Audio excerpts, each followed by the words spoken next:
Apakah hukum dengar penyanyi wanita? Tengok siapa penyanyi itu.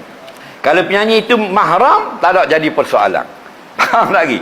Nah, tok kita lagu negaraku, ada masalah. Tapi kalau perempuan yang menyanyi, berlaku perselisihan di kalangan ulama.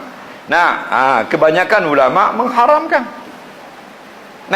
Kerana apa? Kerana firman Allah dalam Quran, fala taghda'na bil qaul. Jangan kamu kaum wanita melunakkan suara kamu di hadapan lelaki ajnabi. Kalau bercakap orang tak panggil melunakkan suara, diharuskan jual beli. Betul dalam kitab fiqh dia kata perempuan harus bercakap ketika jual beli atau seumpamanya, tapi tiada harus jika dia mendendangkan lagu.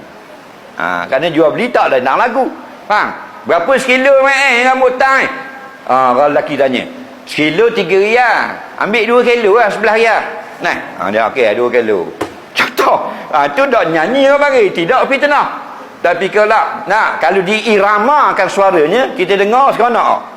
Benda tu dipanggil fitnah.